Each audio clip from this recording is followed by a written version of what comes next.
이선입니다. 되게 좀 오랜만에 라이브를 하니까 또 떨리네요. 오늘은 난임과 영양이라는 주제로 얘기를 하려고 하는데요. 사실 영양이라는 파트 되게 기본적인 파트인데 다른 그런 여러 가지 주제에 비해서 연구 논문으로 나와 있는 거는 그렇게 많지는 않은 것 같아요. 찾아보면. 오히려 환자분들이 굉장히 관심이 더 많으시고, 또 많은 거를 알고 계시더라고요. 그래서 저한테 가르쳐 주시기도 하고 그러세요. 그래서 오늘은 근데 이게 연구된 게 그렇게 아주 많지는 않기 때문에 난임 분야에서, 여태까지 논문이 나온 거, 그리고 연구가 돼 있는 거, 그런 통계를 기준으로, 오늘 말씀드리려고 합니다. 이번에 유럽에서 열리는 유럽 난임학회가 있었는데요. 거기에서 상을 탄 그런 연구가 어떤 연구였냐면 우리가 시험관하기 병원에서 수정란을 이렇게 배양을 하고 그런 배양 기술이 굉장히 많이 발전을 했잖아요. 그러는 어떤 연구실에서 배양을 하는 그런 것에 어떤 한계가 있고 사실 더 근본적으로는 몸 안에서 배양되어 오는 난자나 정자 자체의 그런 퀄리티가 훨씬 중요하다. 그런 관점에서 쥐를 가지고 당뇨가 있는 쥐하고 당뇨가 없고 고지혈증도 없는 그런 쥐하고 비교를 해서 난자와 수정란의 발달해가는 과정 같은 것을 비교한 논문이 그런 연구가 있었는데 그것이 상을 타가지고 이렇게 발표가 되고 그랬거든요. 그만큼 몸 안에서의 상태가 굉장히 시험관하기 수정란에 되게 중요한 그런 영향을 미치고 있어요. 그래서 가령 여성이 당뇨가 있다든지 남편분이 당뇨가 있다든지 하면은 이게 난자나 정자 같은 데도 굉장히 영향을 많이 미쳐가지고 시험관하기 성적에도 또 나중에 아기한테도 많은 영향을 미치니까 임신 전에 자기 몸 상태를 잘 알아가지고 조절하는 게 굉장히 중요하다고 할 수가 있습니다. 그래서 이런 거에 대해서 요즘의 경향도 저희 시험관하기 의사들도 우리나라뿐 아니라 유럽이나 미국이나 아시아권이나 모두 다 영양 상태에 대해서도 옛날에 비해서는 굉장히 환자분들한테 많이 상담을 하고 그러는 편이에요. 그래서 오늘 기본적으로 시험관하기를 하기 전에 어떤 영양 이렇게 공급을 해주는 것이 추천되는지 그런 거에 대해서 말씀을 드리려고 합니다. 처음에 아주 환자분들 너무 당연히 잘 아실 것이라고 생각이 되는데요. 기본적으로는 어떤 식사를 해야 되나 이런 것들을 살펴볼 때 다 알고 계시리라고 생각이 되지만 야채나 불포화 지방산이나 그리고 아주 양질의 단백질이나 그리고 통곡물 이런 음식을 주로 하는 그런 식사를 하는 것이 추천이 되죠. 그래서 이렇게 이런 좋은 퍼틸리티 다이어트라고 해가지고 이런 좋은 식단을 가지고 식사를 했던 분하고 그리고 그냥 막 이런 식단 조절이 안 하고 이런 상태에서 식사를 했던 분하고 비교를 했을 때 임신율에서도 차이가 많이 났다 이런 연구 결과가 있어요.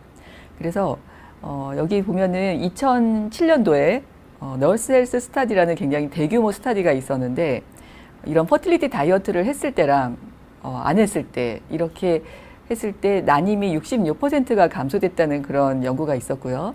그리고 2011년도에도 지중해식 식단을 실천한 여성군에서 난임을 실천한 그런 여성군에서 병원을 찾는 비율이 44%나 감소됐다고 하네요. 그리고 여자분뿐 아니라 남자분의 경우에도 건강한 식단을 실천했을 때 정자검사에 굉장히 큰 개선이 있었다. 이런 연구가 있었어요. 그럼 이 지중해식 다이어트라는 것이 어떤 거냐? 사실 미국이나 미국이 이제 대표적인 그런 나라인데 식단 자체가 그렇게 좋지는 않죠. 미국에서 굉장히 패스트푸드도 많이 먹고 그리고 야채나 생선 섭취가 굉장히 좀 적은 편인 사람이 많아요. 근데 이런 미국이나 서구 유럽에 비해서 지중해에 접해 있는 국가인 이제 나라인 그리스나 이탈리아에서는 심장 질환이 굉장히 적게 나타나서, 그래서 이런 그리스나 이탈리아의 식단이 어떻게 미국이나 유럽의 식단하고 다르길래 심장 질환이 적고 국민이 건강한지, 이거에 대해서 이제 연구가 관심을 굉장히 많이 가지게 됐어요, 서구에서. 그래서 지중해에서 이런 지중해 인접한 그런 지중해 국가에서 식단이 어떻게 구성이 돼 있나 보면은, 매일 풍부한 야채를 먹고 과일도, 그리고 통곡물, 그리고 양질의 오일을 섭취를 하고요. 그리고 생선이나 가금류라는 건 이제 닭고기 같은 그런 고기를 말하는 거죠. 그리고 콩하고 달걀, 그리고 유제품을 적정선을 섭취를 해요. 근데 여기서 이제 적정선 섭취라는 얘기가 나오는데, 이제 유제품 같은 것도 뭐 치즈라든지 아이스크림이라든지 우유라든지 이거 너무 많이 먹는 것도 또 어떤 면에서는 나쁠 수도 있거든요. 그래서 적정선의 그런 섭취를 하고, 그리고 또 붉은 고기를 굉장히 이 나라에서는 적게 먹는다고 해요. 붉은 고기라고 하면은 고기를 이제 뭐 소고기라든지 돼지고기라든지 이런 고기들을 말을 하는 거죠. 그래서 이 세 가지 요약해 보면은 풍부한 야채, 과일, 통곡물, 양질의 오일을 섭취를 하고, 나중에 또 이 양질의 오일에 대해서는 또 말씀을 드리려고 해요. 오일이라고 똑같은 오일이 아니거든요. 그리고 생선, 가금류, 콩, 달걀, 유제품도 적정선으로 섭취를 하고, 붉은 고기는 적게 섭취하는 그런 지중해식 식단을 하는 것이 이 퍼틸리티 다이어트의 그 서구에서의 그 권유하는 그런 핵심이라고 볼 수가 있습니다. 그리고 이뿐만 아니라 지중해 국가에서는 친구나 이렇게 식사를 할 때도 이렇게 혼자서 이렇게 혼밥을 하는 게 아니고, 이렇게 좀 얘기도 많이 하면서 즐겁게 식사를 한다고 해요. 친구나 가족들이 모여가지고 스트레스도 풀고 또 얘기하면서 즐거운 와인도 한 잔 마시면서, 물론 우리가 시원하게 하면서 와인을 마실 수는 없지만, 그리고 여기에 들어가는 오일은 주로 올리브 오일이 들어가고, 또 피쉬, 생선류를 많이 섭취를 하고, 그리고 유제품은 그렇게 많이 섭취하지 않는다고 해요. 지중해식 다이어트에서는 로우팻, 저지방으로 된 그리스 요거트나 아니면은 치즈를 섭취하는데, 치즈도 보통 이제 페타 치즈나 이런 치즈를 하고, 이렇게 숙성된 치즈를 먹기보다는 좀 지방 함량이 적은 그런 치즈를 먹는다고 하네요.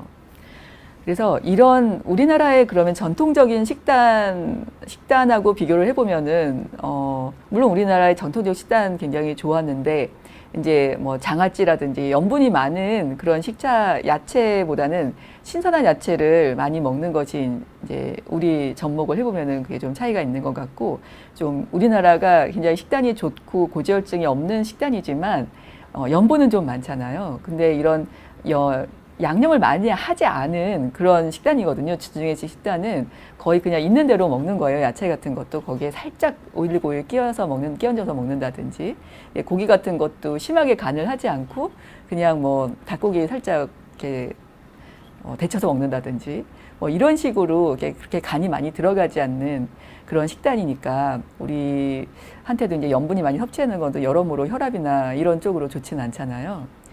그래서 우리한테 시사하는 바가 많은 것 같아요. 이런 이 지중해식 식단 같은 게 서구에서 시험관하게 할 때에도 이렇게 추천되는 거니까, 이런 거를 참고하셔서 식단을 짜보시면 좋을 것 같고요. 그 다음에 이제 하나하나 성분에 대해서 알아보면은요, 그 엽산 같은 거, 우리 그 영양학적으로 난임 여성들한테 처방을 할 때 가장 이제 혁신적으로 난임 여성들한테 도움을 줬다고 평가를 받는 게 이 엽산을 섭취하는 것이 임신에 도움이 많이 된다, 이거를 발견한 거거든요. 그래서 이것 때문에 임신 전 3개월 전부터 전 세계 여성들한테 엽산을 먹으라고 했잖아요. 그래서 이거는 아마 누구나 굉장히 잘 알고 계실 거예요. 그래서 적어도 0.3mg, 이게 400마이크로그램이랑 똑같은 거죠. 0.3mg 엽산이 함유된 그런 종합 비타민을 먹게 되는데, 이렇게 했을 때 임신율도 향상이 되고, 또 400으로는 나타나진 않았는데, 이제 유산율이 감소하는 거는 730마이크로 정도를 복용한군에서 유산율 감소가 발견이 되었다고 해요. 사실 우리나라에서도 엽산 권장량이 원래 400마이크로그램이었다가 우리나라에 엽산 대사 이상 산모들이 많으니까 그냥 이 상과학회에서도 800이나 1000 정도로 올려야 되지 않나 뭐 이런 얘기를 하고 있거든요. 그래서 좀 더 400보다 더 많이 먹는 것이 좀 더 좋을 수도 있을 거라고 생각이 되고요. 또 실제적으로 그 임신부용 영양제에는 요즘 400보다는 뭐 600이나 800 정도의 좀 더 높은 엽산 함유량을 가지고 있죠. 그래서 또 어떤 연구도 있냐면은 혈중의 엽산 농도가 낮으면 무배란 주기가 증가한다는 그런 연구도 있어요. 그래서 엽산은 여기 질문에 또 어떤 분이 남자도 엽산을 먹어야 하나요? 라고 돼 있는데요. 남성분들한테도 엽산은 굉장히 중요한 영양제라고 할 수가 있거든요. 이게 혈액순환에 굉장히 관련되고 세포 분열에도 관련되기 때문에 남성분은 엽산을 드시는 것이 좋아요. 그리고 그 다음에 이제 또 중요하게 생각되는 코엔자임 Q10이라는 영양소가 있는데요. 이게 코엔자임 Q10이 이 세포에서 ATP 형성을 하는데 들어가는 그런 조효소 같은 비타민 같은 성분이거든요. 근데 원래는 우리의 온 몸에서 형성이 되고 있는 거예요. 그러니까 꼭 음식으로 먹지 않아도 원래 몸에서 형성이 되는데 이게 연령이 올라갈수록 이 생성량이 줄어들어 가지고 나이가 이제 뭐 35세 미만인 여성한테는 섭취를 권유하게 돼 있는데요. 사실 뭐 더 젊은 여성이 먹어도 부작용이 보고돼 있지는 않으니까 이거를 섭취하시는 거는 뭐 굉장히 도움이 많이 된다고 생각을 하고 있고, 동물 실험에서 난자의 그 노화에 대한 그런 효과를 상쇄시킨다고 연구가 되고 있거든요. 그래서 용량에 대해서도 질문을 많이 받는데 보통 코엔자임 Q10 한 알은 거의 100ml짜리가 많이 나오고 있어요. 근데 이게 최대 용량은 600ml까지 먹을 수 있다고 되어 있는데 뭐 100ml에서 600ml 사이로 먹는데 보통 이제 장기 복용할 때는 100mg이나 200mg을 섭취를 하게 돼요. 그래서 이게 사실 심장 질환에서도 굉장히 연구가 많이 돼가지고 코엔자임 Q10 그 포장지를 보면은 겉에 이게 심장의 건강에 도움을 줄 수 있다, 줄 수 있다라고 표기를 한 거는 이 코엔자임 Q10을 먹였을 때 심장 질환이 줄어든다는 것이 통계학적으로 아주 확 차이가 날 정도로는 되지 않았기 때문에 줄 수 있다고 가능성을 써주고 있는데, 그래서 심장내과에서도 이 뭐 관상동맥 질환이라든지 여러 가지 심장혈관 질환에서 이 코엔자임 Q10을 쓰는 게 이제 효과가 있다, 없다 뭐 이런 연구 굉장히 많이 되었거든요.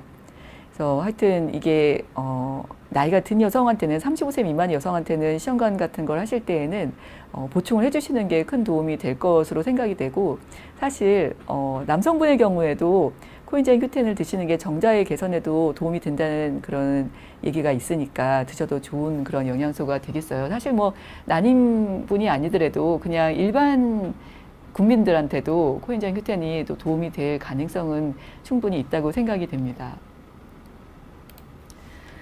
또 그 개인에 따라서 이게 식이요법이 달라지잖아요. 그래서 뭐 남성분들의 경우에라든지 특히 이제 제일 예민한 게 식이요법이 자궁내막증이나 뭐 이런 자궁 성근종을 가지고 있는 여성한테 식이요법을 어떻게 해야 되나 이런 거 굉장히 관심이 많잖아요. 그래서 이거에 대해서 되게 좀 간과되고 있었던 부분도 있는데 그 대원칙에 대해서 얘기를 해드리고 싶어요.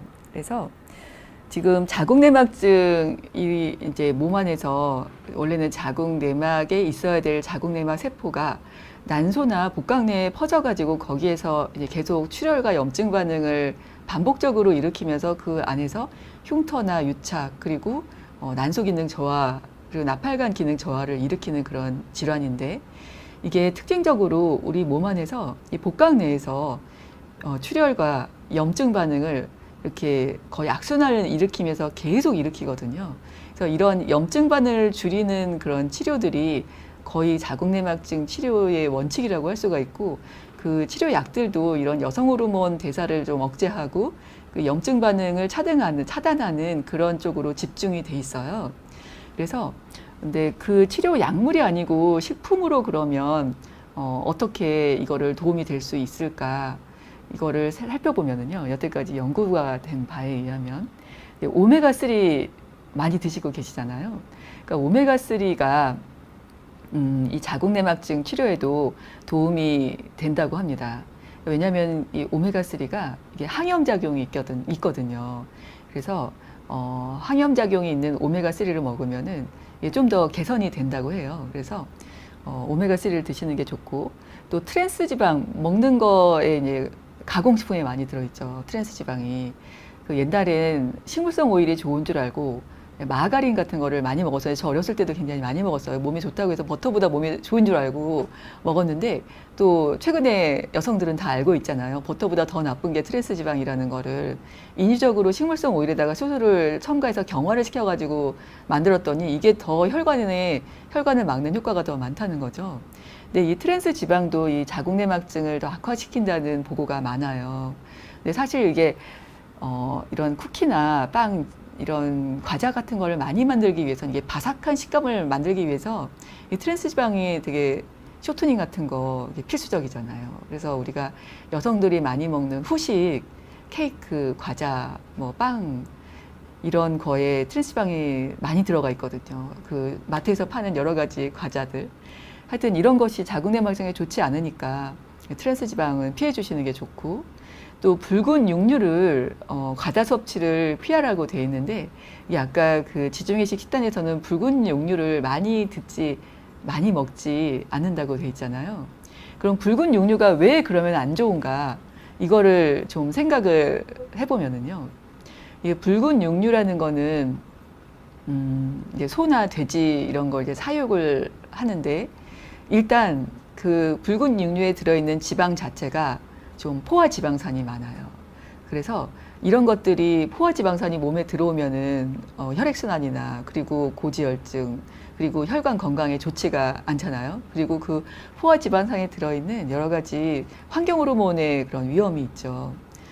그래서 이게 남성에게나 여성에게나 이제 하얀 살을 가진 단백질이 이 붉은 살을 가진 단백질보다는 더 몸에 좋다고 저희가 인식을 하고 있어요. 그래서 그 붉은 살 중에도 또 기름이 많은 붉은 살이라면 이제 대표적인 게 이제 와규 같은 거죠. 꽃등심 같은 거, 삼겹살 같은 거, 이런 거는 더 안 좋겠죠. 왜냐면 그 동물의 지방에는 그 동물이 갖고 있는 모든 나쁜 환경 호르몬이나 중금속 같은 게 농축되게 될 수밖에 없거든요. 그러니까는 그 몸에 동물이 이렇게 섭취한 환경 호르몬과, 그리고 여러 가지 중금속 같은 거를 섭취하는 거예요. 그 동물성 기름이 뚝뚝 떨어지는 그 돼지 기름이나 뭐 소기름 같은 걸 먹는 건. 그러니까 사실 와규 같은 거, 꽃등심 같은 거 굉장히 비싸잖아요. 나벌링이 굉장히 쫙 깔린 그런 고기 같은 게 굉장히 비싼 값으로 팔리고 있는데, 사실 그게 건강학적인 측면에서 보면은 비싸지만 몸에도 안 좋은 거거든요. 이 그런 마블링이 없는 고기가 훨씬 몸에는 유익한데, 하여튼 저렴하기도 하니까 마블링이 안 된 고기를 먹도록 합시다. 오히려 그리고 그 빨간 고기보다는 하얀 고기, 닭고기 같은 거, 이런 게 훨씬 더 몸에 좋으니까 그 빨간 고기는 그렇게 많이 섭취하지는 않는 것이 좋다고 돼 있어요. 특히 이 빨간 고기 중에도 더 안 좋은 게 햄 같은 가공 육류가 더 안 좋다고 돼 있어요. 왜냐면 이 가공 육류를 만들려면은 거기에 이제 여러 가지 질소 화합물이 들어가는데, 이게 위염도 일으키지만 여러 가지 그 몸에 들어와서도 환경 호르몬 같은 그런 역할을 할 수가 있거든요. 그래서 햄이나 소세지 이런 거는 좀 우리 시험관악이나 아니면 여성들한테는 좀 피해주는, 특히 자궁내막증이 있는 분이라면 더 피해주는, 오히려 그 붉은 고기보다 더 안 좋은 그런 효과를 나타내니까요. 그래서 이런 그런 것보다는 하얀 고기를 섭취를 하도록 하고요. 그리고 그 다음에 이건 뭐 지중해식 식단에서도 말씀을 드렸지만 풍부한 야채나 과일, 통곡물을 섭취를 하시는 것이 좋아요. 그리고 여러 가지 가공식품을 섭취를 피하는 게 좋고요. 가공식품을 만들기 위해서는 여러 가지 화합물이 들어갈 수밖에 없거든요. 그리고 이게 공장에서 가공할 것보다는 그냥 이 농장에서 바로 배달된 신선한 야채 상태로 있는 거를 먹는 게 훨씬 더 몸에 좋아요. 그리고 또 논란이 많이 되는 게, 그러면 콩을 자궁내막증 환자가 먹어도 되느냐, 이거에 대해서도 굉장히 질문을 많이 받거든요. 콩이 몸에 굉장히 좋은 식품인데 아이소플라본이라고 식물성 여성 호르몬 성분이 들어있잖아요. 그래서 이게 콩을 자궁내막증 환자나 아니면 남성들이 많이 먹어도 되느냐 이거에 대해서 또 관심이 많은데 이게 사실 우리나라 그 전통적인 식단에서는 콩이 많이 들어가죠. 된장이나 뭐 두부나 이런 거 다 콩이잖아요. 그래서 그 콩을 많이 먹게 돼 있는데 그 사실 그 미국이나 이런 서구 사회에서는 콩을 별로 많이 먹지를 않았었어요. 근데 우리가 그러면은 콩을 많이 먹었던 우리 민족이 서구 사회에 비해서 자궁내막증이 더 많았냐? 그렇지 않죠. 자궁내막증이라는 질환은 식단 자체가 서구화되면서 생긴 질환이거든요.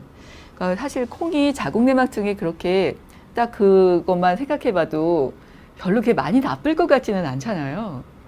그래서 실제로 연구를 해봤는데 이 자궁내막증 환자가 콩을 많이 먹는다고 해서 그렇게 나빠지지 않는다는 그런 결과가 많아요. 되게 뭐 엄청 많이 먹을 수는 없잖아요. 우리가 콩을 먹으면 얼마나 많이 먹겠어요. 뭐 두유를 하루에 뭐 100팩을 먹을 수는 없잖아요. 그리고 콩만으로 하루 종일 열량을 채울 수는 없잖아요. 그래서 근데 콩에는 굉장히 양질의 단백질하고 섬유질도 굉장히 많이 들어있고요. 좋은 성분이 많잖아요. 그래서 연구를 해보니까 콩에 들어있는 아이소플라본이라는 식물성 여성 호르몬은 진짜 여성 호르몬보다는 여성 호르몬의 그 강도가 상당히 낮은데 그렇기 때문에 이 콩을 좀 웬만큼 먹는다 하더라도 자궁내막증에 오히려 좋은 영향을 끼친다는 연구가 더 많아요. 물론 너무 많이 먹으면은 좀 더 나쁜 영향을 미친다는 연구도 있는데 우리가 보통 먹는 용량으로는 이게 자궁내막증에 나쁜 영향을 미치지 않는다고 하니까 뭐 그렇게 제한을 할 정도로 아예 안 먹을 정도로 조심하지는 않으셔도 되고 그냥 일반적으로 먹는 뭐 두부나 뭐 이런 콩, 두유 정도는 크게 걱정을 하지는 않고 드셔도 될 것 같아요. 자궁내막증에서는. 물론 뭐든지 어떤 식품이든지 너무 과다하게 드시는 거는 좋지는 않겠죠. 그러면 이 콩이 정자에는 어떠냐? 네. 이거는 좀 논란이 많이 되고 있기는 해요. 옛날에 저희가 어렸을 때 아예 이 우유 대신에 두유로 아기를 키운 적이 있었어요. 그러면은 두유로 아기를 키우는 것도 똑같은 뭐 단백질 양을 맞추고 비타민 양을 맞추고 뭐 이렇게 해가지고 그냥 단백질의 공급원만 우유가 아니고 콩으로 했을 때 어땠냐. 근데 요즘은 그렇게 키우진 않잖아요. 근데 이렇게 했을 때 우려가 이제 남자 아기들한테 두유로만 아기를 키웠을 때 남자 아기들의 정소에 영향을 미치지 않느냐 이런 굉장히 걱정이 대두가 된 거죠. 그래서 여기서부터 이제 그 두유로 아기를 키우는 거는 잘 시행이 되고 있지 않게 됐어요. 근데 그러면은 그 아기는 그냥 그렇다 치고 그냥 일반적인 남성이 콩으로 된 식단을 했을 때 콩을 섭취를 했을 때 이게 정자에 좋으냐 안 좋으냐 뭐 이런 연구를 해봤는데 사실 남성의 경우에는 이게 여성하고는 좀 다르죠. 여성은 여성 호르몬이 들어가도 원래 여성 호르몬이 많이 나오니까. 근데 남성한테는 여성 호르몬이 거의 몸에 이렇게 많지 않잖아요. 그래서 이게 콩이 너무 과다하게 섭취했을 때는 여성보다는 좀 영향이 갈 가능성이 있다는 그런 연구 결과가 있습니다. 실제로. 근데 콩이 이게 임신을 시도하는 남성의 경우에 그 하버드 대학교에서 난임 클리닉을 그러니까 난임 클리닉을 방문하니까 약간 임신율이 떨어진 커플이겠죠. 이런 커플한테 콩을 좀 집중적으로 먹인 다이어트. 근데 미국에서 콩을 집중적으로 먹는다고 하는 거는 이게 우리처럼 뭐 두부 이렇게 먹는 게 아니라 이게 햄버거도 식물성 고기로 만든 패티를 먹고 그러니까 식물성 고기를 먹는 거죠. 그리고 이 콩으로 만든 단백질 파우더라든지 뭐 이런 두유 그리고 이런 거를 먹인 거죠. 그래서 이런 거를 좀 단백질 공급원으로서 콩을 많이 사용한 다이어트를 한 남성들을 이렇게 정자 검사를 3개월간 해가지고 먹인 다음에 3개월 뒤에 검사를 해봤더니 정자의 모양이나 정자의 운동성에는 차이가 없는데 정자 수는 약간 감소하는 그런 효과를 나타냈다고 해요. 근데 이게 뭐 아주 임신율에 확 영향을 줄 정도로 감소한 거는 아닌데, 그 통계적으로 살짝 차이가 날 정도로는 정자 수의 감소는 있었다고 하네요. 근데 이게, 마르고 날씬한 남성한테는 별로 나타나지를 않았는데, 이게 좀 비만인 남성들 있잖아요. 비만인 남성들한테는 더 두드러지게 이 효과가 있었다고 해요. 근데 이게 비만인 남성들은 체지방이 높으니까 체지방에서 약간 그 여성 호르몬이 이렇게 다시 생성되는 그런 효과가 있거든요. 그러니까 아마 그것 때문에 더 증폭되지 않았을까 짐작은 되는데요. 하여튼 그 비만인 경우에는, 비만이고 지금 이제 임신 시도를 하시는 남성의 경우에는 콩 제품을 너무 많이 섭취하는 거는, 이렇게 집중적으로 섭취하는 거는 좀 좋지는 않을 걸로 보이고요.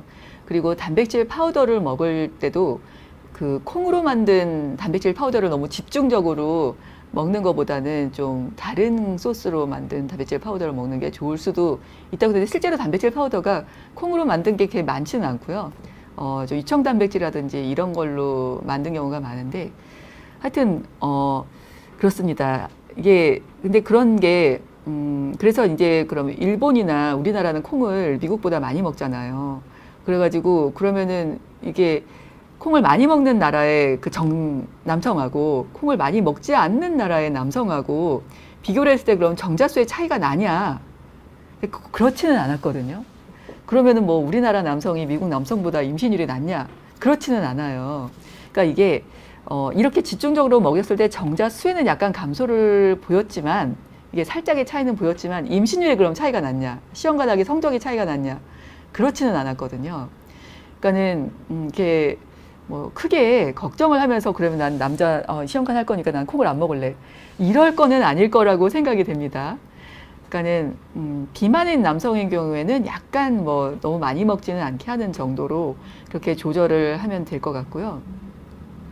근데 이게 원래 콩이 전립선을 보호하는 효과도 있거든요. 그리고 고지혈증에도 굉장히 좋잖아요. 그리고 섬유소도 많이 들어있고 남성을 보호하는 그런 기능도 있거든요. 그러니까 사실 지금 이제 아기를 다 낳은 남성의 경우에는 콩을 제한할 필요가 없는 거예요. 근데 인제 난임 치료를 하고 정자수가 이미 줄어있고 그런 남성이라면 조금 신경을 써야 될 부분일 수도 있을 것 같습니다. 네. 그리고 그 다음 슬라이드를 한번 볼까요? 그러면 잠깐 질문을 받고 해볼게요. 지금 두 가지 질문이 나왔는데요. 한 분이 배변 시 힘을 많이 주면 항문에 생리형이 묻어나오는데 자궁내막증일까요?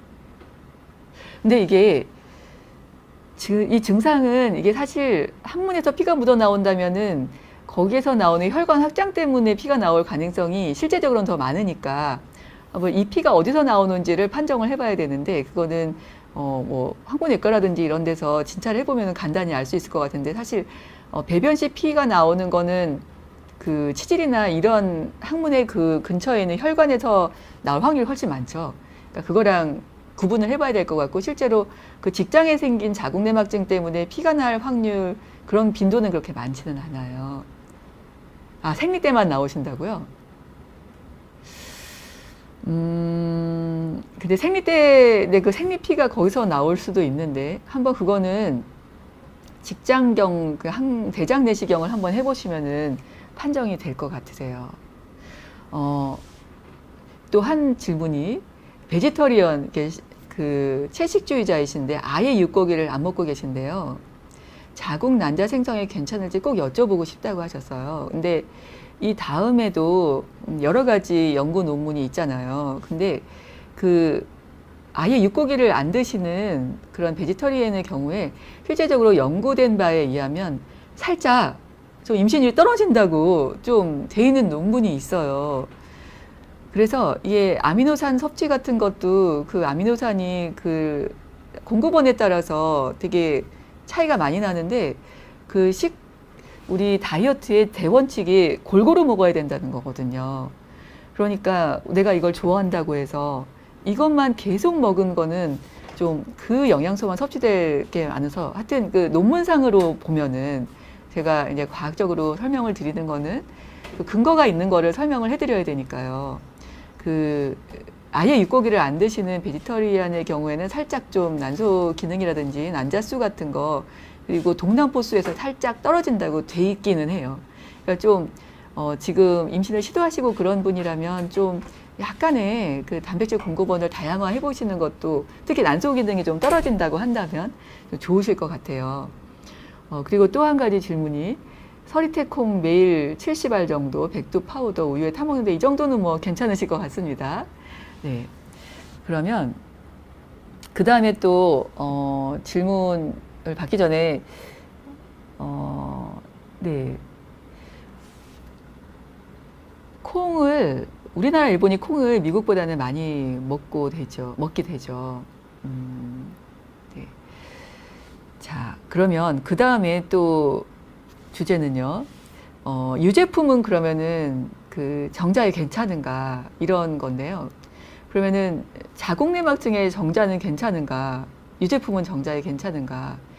유제품에 대해서도 이제 논란이 좀 되고 있어요.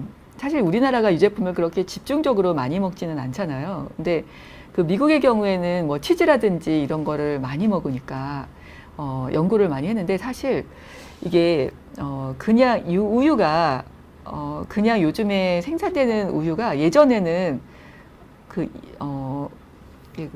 그냥 자연 상태에서 우유가 아니잖아요. 그래서 어떤 우려가 있었냐면은 이 우유 속에 여성 호르몬이 좀 함유되어 있지 않을까. 왜냐면 우유를 그 젖소한테 우유를 짤 때 이게 임신한 우유와 젖소한테도 막 짠 적도 있고 막 이래가지고 또 젖소한테 사료를 주는 게 어떤 호르몬이라든지 환경 호르몬이 들어간 사료가 들어갔을 우려에 대해서 이렇게 사실 그 식품업자라든지 그런 거에 대해서 논란이 좀 돼 있었고 실제로 2014년도에 미국 대학 연구에서 이렇게 저지방 다이어 유제품이 아니고 그냥 풀팻으로 만든 유제품을 많이 섭취한 그런 남성군하고 그냥 저지방 유제품을 섭취한 남성군하고 이제 이거를 섭취를 시킨 게 아니라 자신이 뭐를 먹고 있나를 이렇게 인터뷰를 한 거죠. 식단을 쭉 적어봐라. 요즘 먹고 있는 거를.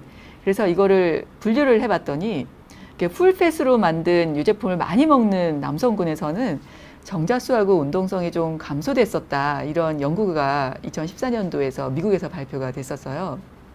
근데 이게 저지방으로 만든 그런 유제품을 많이 먹은 군에서는 훨씬 그 효과가 덜했다고 하네요. 근데 여기서 풀팻 유제품이라고 한다면은 이제 우유인데 이제 저지방 우유가 아닌 우유, 그리고 아이스크림, 그리고 크림, 그 크림 있죠. 그 휘핑 크림 같은 거 있잖아요. 생크림 케이크에 올라가 있는 생크림, 그리고 우리 커피 위에 올라가 있는 생크림, 그리고 뭐 이런 롤케이크 같은 속에 들어있는 생크림, 이런 생크림들인데요. 사실 우리나라 예전에 이런 생크림 먹을 일이 있었나요? 저 어렸을 때는 먹어본 적도 없는데 이게 요즘에 이제 생크림 같은 거를 많이 접하게 되죠. 근데 서구 사회에서는 생크림 굉장히 많이 먹었으니까요. 그리고 치즈 같은 것도 많이 먹잖아요. 근데 치즈에도 지방 함량이 상당히 높잖아요. 그래서 이런 것들을 많이 우리나라의 섭취량하고는 아마 비교가 안 될 거라고 생각이 돼요. 이런 거를 너무 많이 먹으면은 그 유지방 자체의 섭취량이 많아지니까 이런 거는 좀 영향이 갈 수가 있다고 생각이 되고, 근데 우리나라의 요즘에 그 우유를 만들 때에는 임신한 소한테서는 착유를 하지 않는다고 해요. 출산을 다 마친 소한테에서 착유를 하기 때문에 그럴 가능성은 많이 줄어들 거라고 생각하고 이 부분에 대해서는 이게 좀 젖소 사료 자체에 호르몬이 들어있을 그런 우려 자체는 요즘 굉장히 품질 관리를 하고 있으니까 우리나라의 경우에는 그 부분에 대해서는 그렇게 걱정은 안 하셔도 될 것 같아요. 근데 어쨌든 유지방이 많이 뭐든지 이제 지방 섭취를 많이 하는 건 좋지는 않잖아요. 그 우유에 들어있는 지방이 이게 불포화 지방산은 아니니까요. 버터 지방이나 마찬가지니까. 그래서 남성의 경우에는 약간 유제품을 많이 먹는 남성이라면 좀 저지방 다이어트 유제품을 섭취하는 거는 좋으실 것 같아요. 그리고 그 자궁내막증 환자들도 질문을 많이 하거든요. 자기가 이 유제품을 먹어도 되느냐, 요구르트 같은 거 먹어도 되느냐 질문하는데, 저지방 식품의 경우에는 뭐 좀 드셔도 되니까 이왕 드시는 건 좀 저지방의 그런 유제품을 사용하시면 좋을 것 같아요. 네. 그리고 그 다음에 이제 오메가3에 대해서 얘기를 드리는데요. 오메가3도 우리가 굉장히 항노화제로도 많이 먹고, 그리고 그 혈액순환의 혈관 건강을 위해서도, 신장 건강을 위해서도 지금 많이 먹고 있는데, 이게 용량을 어느 정도 먹어야 되는지도 질문을 많이를 받거든요. 그래서 이게 오메가3가 보통 EPA라는 성분하고 DHA라는 성분이 섞여 있는 건데, 이거를 합해가지고 500에서 여기서 1000이라고 되는데 뭐 2000까지도 2000mg까지도 권장량이 돼 있어요. 그래서 500에서 2000mg까지 사이로 섭취를 하시면 됩니다. 그래서 이 오메가3가 이제 생선에서 주로 만들잖아요. 식물 해초 같은 데서도 만들기도 하고.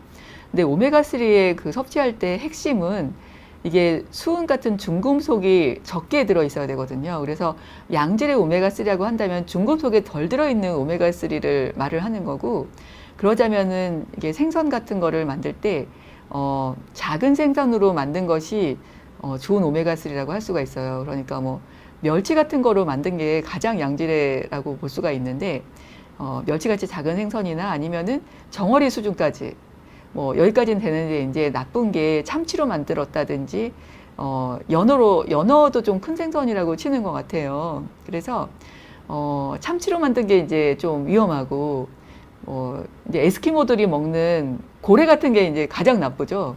고래 기름이라든지 상어 같은 거는 가장 오메가 그 중금속 오염도가 심하잖아요. 그래서 원래 오메가3가 연구된 게 에스키모들이 왜 이렇게 심장 질환이 적은가, 그 기름을 굉장히 많이 먹는데도 심장 질환이 적은가에 대해서 연구를 해봤더니, 그 고래 고기를 많이 먹어가지고 오메가3가 많아서 심장 질환이 적은 거라서 이제 오메가3의 중요성이 이제 연구가 많이 된 건데, 근데 고래에는 워낙 지금 수은 많이 오염이 돼 있으니까요. 큰 생선이니까. 그래서 에스키모들의 건강을 위협하고 있다, 뭐 이렇게 지금 얘기가 나오고 있잖아요. 그래서 특히 임신부의 경우에는 작은 생선으로 만든 뭐 멸치 같은 작은 생선으로 만든 오메가3나 수은 검사가 돼서 이게 수은이 적게 들어있다는 게 판정된 오메가3를 드시는 게 좋아요. 그리고 이제 오메가3가 이제 액티브 오메가3가 있고 인액티브 오메가3가 있는데, 뭐 아마씨유나 햄프씨유 같은 것들이 이제 인액티브 오메가3인데요. 이게 액티브 폼으로 전환되는 것이 좀 비율이 높지가 않기 때문에, 이왕이면은 오메가3 섭취하실 때는 액티브 오메가3 생선 등등으로 만든 그런 거 섭취하시는 게 좋다고 돼 있고요. 또 이게 오메가3랑 비슷한 게 오메가6라는 게 있습니다. 오메가6라는 게 이게 뭐냐면 리놀레산, 가마리놀산, 아라키돈산 이런 것들인데요. 이게 콩기름 같은 거 있잖아요. 그리고 해바라기 씨유 기름, 이런 튀김 요리에 주로 많이 사용되는 그런 오메가6 그런 기름들의 오메가6가 들어있는데, 이게 피부나 이런 거에 필요하거든요, 실제로. 근데 사실 이게 너무 과다 섭취가 되거나 이게 산패가 됐을 때 이게 몸에 노화를 일으키는 그런 나쁜 효과가 있다는 게 많이 발표가 되고 있어요. 그래서 이 튀김 요리가 안 좋은 게 우리가 주로 튀김이나 이런 볶음에 많이 쓰는 해바라기 씨 기름이라든지 이런 콩기름이라든지 면실류라든지 이런 거에 들어있는 오메가6가 산소랑 접합해가지고 산패가 되면은 오래된 기름에서는 이게 오히려 먹는 이만 못한 그런 산화물들이 일으켜가지고 이게 세포에 노폐물로 쌓이고, 그리고 노화를 일으키는 그런 성분으로 작용을 한다고 해요. 그래서 되도록이면은 요즘에는 이 오메가6 성분을 섭취를 줄이자는 쪽으로 얘기를 하고 있는데, 그래서 그리고 또 이게 오메가6하고 오메가3가 똑같은 효소에서 서로 경쟁적으로 작용을 하기 때문에 이 오메가3하고 오메가6의 비율이 중요한데, 원래 이렇게 굉장히 아이디어란 비율은 오메가6 3대 오메가3 1 정도 되는 3대 1의 비율로 섭취를 해야 되는데 실제적으로 우리나라에서 이게 섭취 비율을 보면은 한 25대 1 정도로 압도적으로 오메가6 비율이 높다고 해요. 왜냐하면 모든 가공식품들의 그 기름들이 오메가6 쪽으로 돼 있기 때문에 그래요. 우리가 알게 모르게 섭취하는 모든 뭐 튀김 요리라든지 뭐 과자라든지 아니면은 가공식품들 공장에서 만드는 모든 지방을 사용하는 것들이 그렇기 때문에 이 오메가6 비율이 너무 높아서 이걸 좀 줄이는 것이 지금 우리의 식단에서는 좀 필요할 것 같은데 특히 이게 디톡스를 하기 위해서는 좀 이 튀김 요리들 같은 것이 좀 산패돼 가지고 이런 산화물을 몸 안으로 들어오기가 쉬우니까 되도록이면 데친 요리를 먹고 튀김 요리를 먹지 않는 것이 좋을 것 같습니다. 근데 우리가 아무리 안 먹으려 해도 들어오잖아요. 닭튀김 같은 거. 그리고 땅콩 기름 같은 거에도 사실 오메가6 비율이 높기 때문에 이게 튀김 요리랑 맥주 먹으면서 이제 맥주 땅콩 안주랑 이렇게 볶은 땅콩이랑 먹으면 이게 상당히 오메가6만 섭취하고 있는 거나 마찬가지거든요. 그러니까 이 식단 자체가 왜 맥주랑 치킨을 먹는 식단이 몸에 좋지 않은가? 그러면은 좋지 않은 그런 지방을 많이 섭취하고 있기 때문에 그런 거예요. 그러니까 좀 이렇게 데친 닭고기라든지 이런 것을 섭취하는 것이 훨씬 좋으신 것으로 돼 있습니다. 그래서 그 다음에는 이제 어떤 다이어트를 했을 때 이게 어떤 통계적으로 발표가 이제 굉장히 쭉 많은 연구 논문들이 나오고 있는데 이제 오늘 제한된 시간이 있으니까 여기서 그러면은 질문을 좀 받아볼게요. 저 질문에 난소 기능에 돼지고기가 좋을까요? 소고기가 좋을까요? 라고 질문을 주셨는데요. 이제 소고기의 지방보다는 돼지고기의 지방이 그래도 이게 지방이 좋은 거는 상온에서 덜 굳을수록 좋은 지방이라고 생각하면 좀 간단하거든요. 근데 소 기름이 훨씬 더 빨리 굳잖아요. 똑같은 온도에서 두면 돼지 기름이 더 말랑말랑하잖아요. 그러니까 소고기보다는 돼지고기가 더 좋다고 말을 할 수가 있을 것 같아요. 왜냐면 그 속에 있는 지방이 혈관을 덜 막으니까. 그렇죠. 그러면은 생선도 바다 오염이 심해서 그러면 단백질을 뭘로 충족해야 할까요? 정말 우리가 이런 식으로 제가 얘기를 드렸는데 이렇게 골라대다 보면은 먹을 게 없어요. 유제품도 좀 무섭고 그리고 뭐 땅콩도 무섭고 그럼 골고루 조금씩 먹으시는 게 가장 좋습니다. 근데 아까 그 대원칙 있잖아요. 지중해식 다이어트의 그 대원칙. 아까 그 슬라이드 거기에 있는 대원칙을 지키신다면 그거를 언제나 머릿속에 염두에 두시고 식事를 실천하시면 건강한 식생활을 하고 있다고 생각하실 수 있으세요. 그러면 그 대원칙 다시 한번 돌아가 볼까요? 이게 지중해식 식단 여기에 보면은 매일 풍부한 야채, 과일, 혼곡류, 양질의 오일을 섭취를 하고 양질의 오일이라는 건 이제 올리브 오일 같은 그런 양질의 오일이겠죠. 그리고 생선, 그리고 가금류, 콩, 달걀 유제품의 적정선 섭취. 여기서 이제 되도록이면은 지방이 집중되어 있는 유제품을 많이 섭취하는 크림 같은 거, 생크림 같은 거, 그리고 너무나 기름진 치즈 같은 이런 거는 가끔은 먹어도 너무 많이 먹지는 않도록 해요. 그리고 붉은 고기는 너무 많이 먹지 않도록 하고요. 올리브 오일이나 피쉬, 그리고 요거트, 그리고 치즈 같은 건 좀 적게 이렇게 섭취를 하시면 되겠습니다. 그러면 단백질은 양질의 단백질 공급원이라고 한다면 뭐 달걀이라든지 완전식품들 있잖아요. 달걀이라든지 뭐 닭가슴살 이런 거, 그리고 생선, 흰살 생선 이런 것들이 양질의 단백질이라고 할 수가 있겠죠. 그리고 견과류 소량, 견과류도 좋다고 하니까 너무 많이 먹으면 이게 또 좋지 않아요. 그러니까 견과류 소량 이렇게 양질의 단백질을 충족하시면 되겠습니다. 콩 단백질도 양질의 단백질입니다. 적정량 섭취하시면 되고요. 그리고 홍삼이 여성이 섭취시 주의해야 한다는데 왜 그런가요? 라고 하셨는데 아마 이게 홍삼도 이게 여성 호르몬 성분이 있다고 해서 그런 것 같아요. 근데 홍삼을 먹어서 뭐 이게 우리가 뭐 홍삼을 엄청 많이 먹는 건 아니잖아요. 홍삼 한 팩 정도나 뭐 이렇게 엑기스를 물에 한 번 타 먹는 거 그런 정도는 제가 보기에는 크게 문제는 없는 것 같아요. 그러니까 걱정은 하진 않으셔도 될 것 같고 어떤 뭐 근종이 있다 한더라도 뭐 적정량의 홍삼을 드시는 건 괜찮은데 뭐든지 너무 많이 먹는 거는 문제가 되고 그 홍삼 엑기스 같은 거 이렇게 진하게 파는 거는 작은 숟가락으로 타서 물에 타먹게 돼 있잖아요. 근데 이거를 뭐 엑기스 상태로 막 몇 숟가락 먹는다든지 이런 거는 좋진 않고 적정량 그 먹게 돼 있는 양을 지키시면 될 것 같습니다. 그러면 그 다음 질문을 받기 전에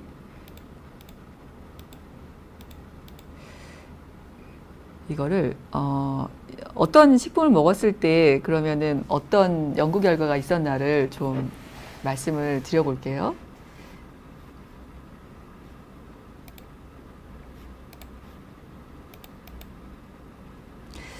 커피 같은 것도 문제가 또 논란이 많이 되는데 이거를 너무 많이 먹었더니 하루에 4컵 이상 커피를 먹었더니 유산율이 증가했다. 임신부가 4컵 이상의 커피를 마시면 안 되겠죠. 그런 연구가 있고요. 카페인 같은 경우에도 카페인을 너무 과다하게 272mg, 하루에 272mg의 카페인을 섭취를 했더니 이게 좀 임신율이나 이런 거에서 좋지는 않았다. 그 라이브버스 레이트라 그래서 출산율의 저하가 가져왔다. 이런 얘기가 있는데, 그러니까는 남성의 경우에 뭐 커피 한 잔까지는 괜찮을 것 같은데 커피 같은 경우에는 이제 뭐 많이 먹으면 안 좋다는 거는 뭐 누구나 알고 있잖아요. 그래서 너무 많이 드시지는 않는 것이 좋을 것 같아요. 그리고 아까 말씀드린 대로 붉은색 고기나 그 가공된 육류, 햄 소시지 같은 거는 뭐 안 좋다는 얘기가 너무 많이 나오고요. 그리고 슈가, 설탕 같은 것도 많이 먹은 경우에는 정제 운동성이 떨어진다. 이런 통계가 나와 있네요. 그리고 아까 여기 그 채식만을 했을 때 채식주의자들의 했더니 이게 스펌의 정자의 그 운동성이나 이런 퀄리티가 떨어졌다. 이런 보고가 있고요. 그리고 정자의 수에서도 좀 감소가 됐다. 그런 얘기가 있어요. 그래서 아무래도 단백질도 좀 골고루 공급원을 해주는 게 좋을 것 같고요. 그 지중해식 다이어트는 굉장히 좋은 영향을 미쳤다는 그런 연구는 많이 되고 있고요. 그 생선 역시 흰살 생선이 많이 먹었을 때 좋은 그 영향을 가져왔다. 이런 얘기가 있습니다. 그러면은 오늘 이렇게 난임에 대해서 어떻게 식단을 짜는지에 대해서 얘기를 해드렸는데요. 여러분한테 도움이 되었던 시간이었으면 좋겠고요. 하여튼 뭐 다 알고 있는 사실이지만 다시 한번 오늘 조목조목 짚어봤으니까 이거에 근거해서 건강한 식사를 하시고 또 빨리빨리 건강한 임신과 출산을 하시는데 도움이 되었으면 좋겠습니다. 그러면 오늘 좋은 시간 저한테도 되었고요. 또 다음 시간에 다른 주제를 가지고 여러분과 만나도록 하겠습니다. 감사합니다.